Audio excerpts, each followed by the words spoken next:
At very young ages, most of us did not even know what race we were or could tell the difference in color between the friends we played with on the playground. I know that I couldn't until I was in the third grade when my best friend, who was white, stopped playing with me all of a sudden, and when I asked her why, she told me because her mom told her to stay away from me. And almost 20 years later, that still hurts me to this day. This is no excuse for bigotry.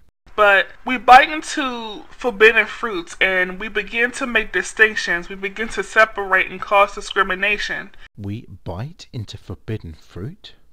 If this is allegorical, then the creationist really needs to find a better analogy. Stating that ignorance is bliss in any phrase or words is the worst attitude to have. Ignorance leads to a lack of understanding and leads to the possibility of a repeat of history. Some history is not worth repeating. Willful ignorance, far from being bliss, is abuse. Promoting abuse and trying to get others to follow suit is criminal.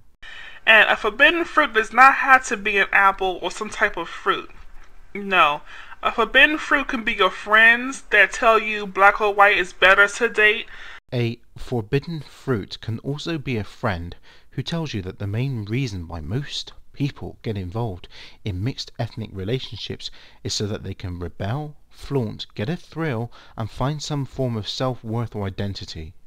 A forbidden fruit can be television programs, magazines, or even videos made by people, especially here on YouTube, that find it acceptable to degrade a race to credit another person or another race. Yes, exactly. It's a bit like stating that black people are our race and white people are another race, notwithstanding the fact that we are all part of the same race.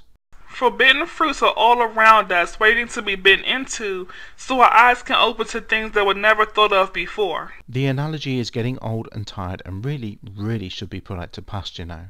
Once again, ignorance is not an excuse. The goal of a forbidden fruit is to manipulate your mind in an attempt to distance you away from God. Fantastic. Now we're preaching.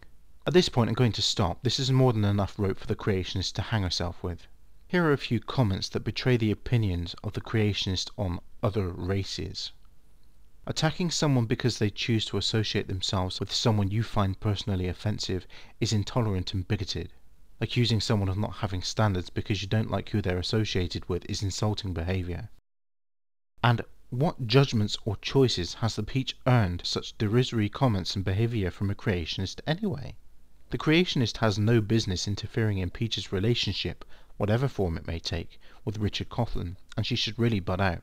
It's entirely their business. And yes, this creationist is most definitely wrong about science, about the world around her, and about interfering in the lives of two people who she has very little to do with.